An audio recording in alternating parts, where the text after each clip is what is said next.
हमारा next case है fifth one, source and observer both moves toward each other with the speed a and b meters per second respectively. Both are moving. Source भी आगे आ गया a metres और observer भी आगे आ गया कितना b मीटर्स। और अब हमने देखना है कि अपेरेंट फ्रीक्वेंसी बढ़ जाएगी। We know that when source moves toward the observer with velocity a meters per second, then apparent change in the wavelength of the sound waves lambda dash is equal to v minus a by f. And when observer moves toward the source with velocity b meters per second, then the relative speed of sound becomes v dash is equal to v plus b. इसलिए कि जब observer पहले से कम distance पे आ गया तो इसका मतलब है कि वेव्स जल्दी पहुंच गई। इन अदर वर्ड्स हम कहेंगे कि वेव्स की रिलेटिव स्पीड ज़्यादा हो गई। इसलिए apparent frequency becomes f is dash equal to v dash by lambda dash. तो ये पांचवा केस है, तो मैं इसके 5 ये डैश लगा रहा हूँ। तो v dash by lambda dash which is equal to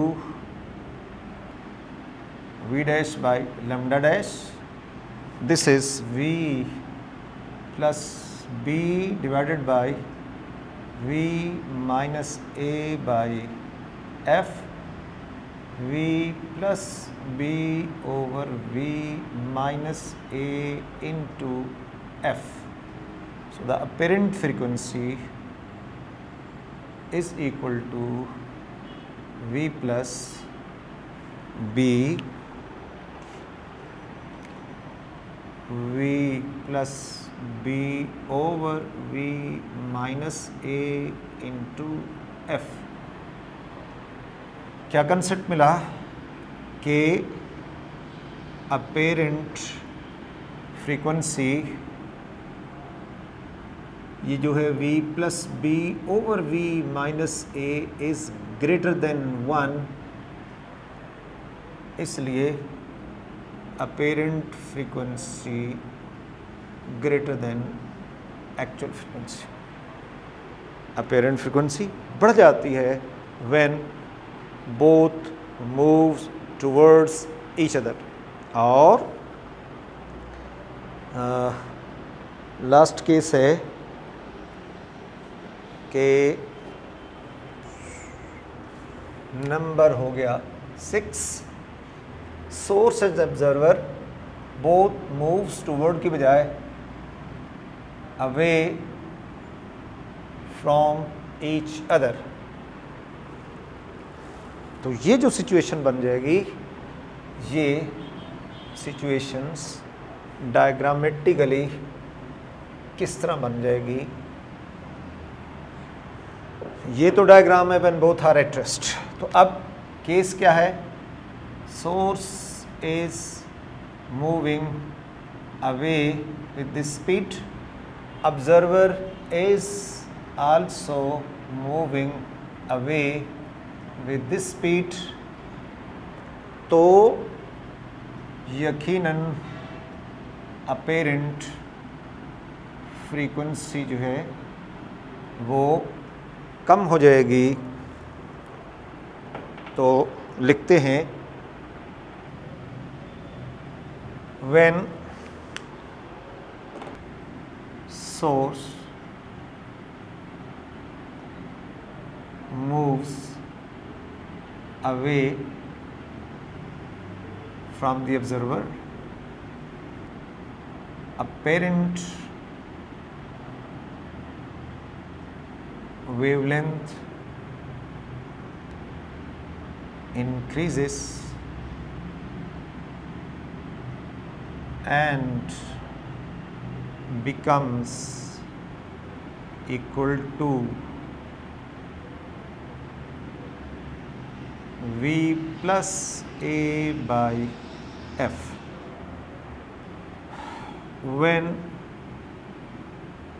observer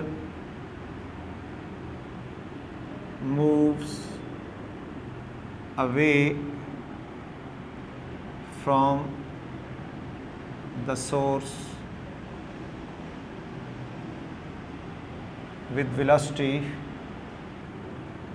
b meters per second, then relative speed of sound waves decreases to V minus P. So the apparent frequency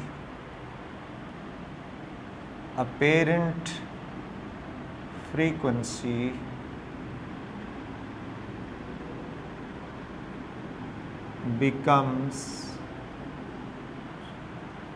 ये बराबर हो जाएगी V double dash over lambda double dash. Putting the values,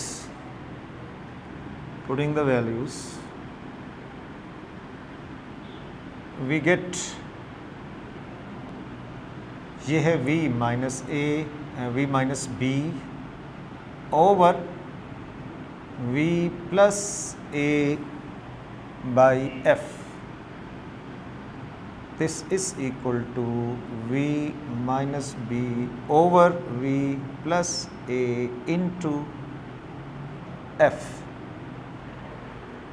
तो ये जो multiple है actual frequency का V minus B over V plus A, this is less than 1, इसलिए apparent frequency less than the actual frequency, कि when both moves away तो apparent frequency बढ़ जाती है, कम हो जाती है, and when both move towards तो apparent frequency बढ़ जाती है, when both moves away from each other तो apparent frequency कम हो जाती है। ये इसके हैं हमारे पास आ गए, केसेस बन गए। इसके बाद जो है वो डॉपलर इफ़ेक्ट की एप्लीकेशंस हैं। तो वन ऑफ द एप्लीकेशंस के पेट्स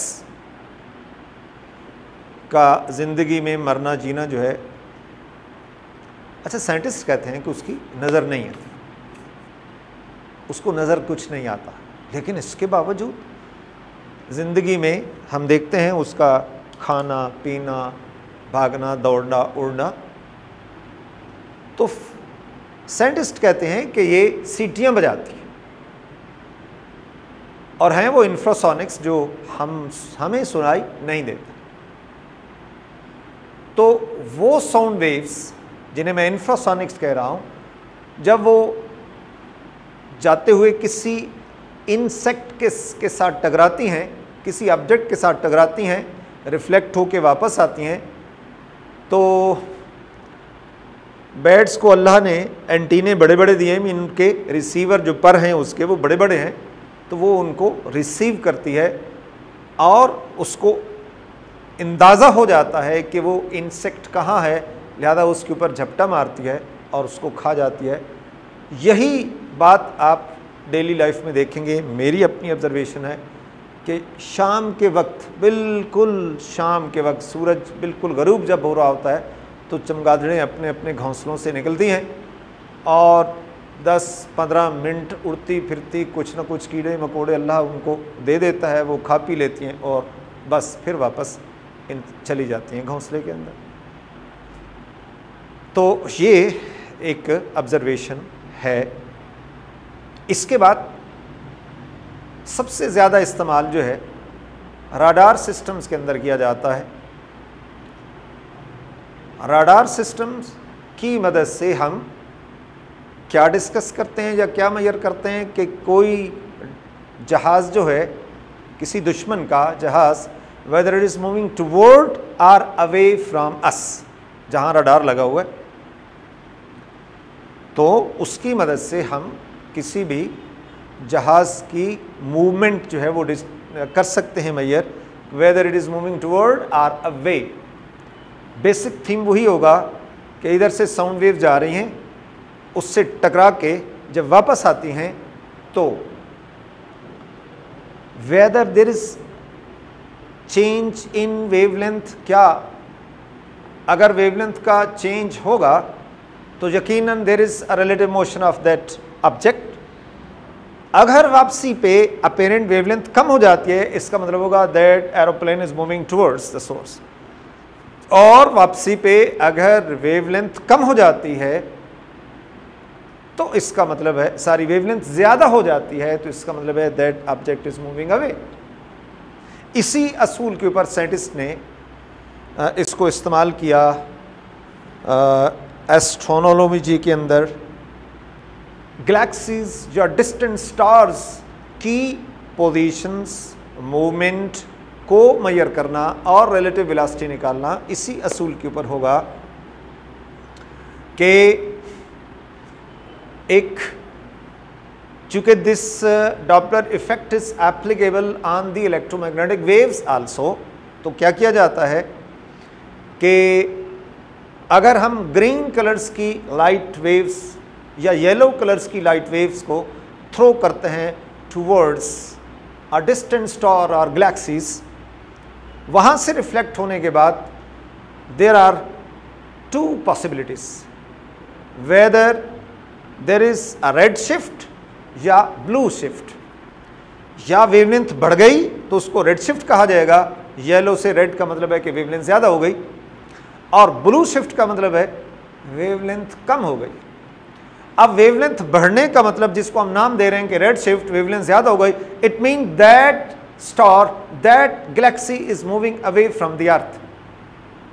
और अगर हमारी ऑब्जर्वेशंस में ब्लू शिफ्ट आ जाता है, और ब्लू का मतलब है कि उसकी वेवलेंथ कम है, भेजा हमने येलो कलर, वापसी पे that is blue colours, mean उसकी वेवलेंथ पहले से कम हो गई, तो इसका मतलब हुआ कि that object is moving towards the earth, that object, that distant star और that galaxies are moving towards the source, towards the earth. इसी तरह जो हमारी नेवी है, बल्कि वर्ल्ड ओवर नेवी के लिए ये इस्तेमाल करते हैं।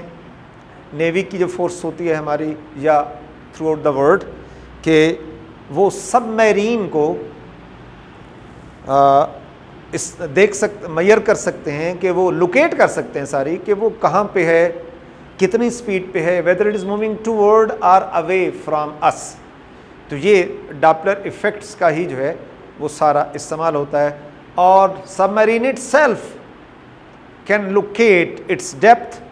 कुछ समुंदर के अंदर चलना है तो उसके डेप्थ वेरी कर जाती है, लिहाजा उसको ये पता होता है कि मैं कितनी डेप्थ पे हूँ और जिस टारगेट के ऊपर उसने जाना है उसका डिस्टेंस भी अंदर ही अंदर जो है पानी की मुसाफतों से के अंदर से ही वेव्स को भेजकर वो जब वापस आती हैं तो उससे कैलकुलेट करने का अमल जो है वो हो जाता है। तो ये सारा जो है वो डिफरेंट एप्लीकेशंस हैं डॉपलर इफेक्ट की डेली लाइफ के अंदर। And thank you.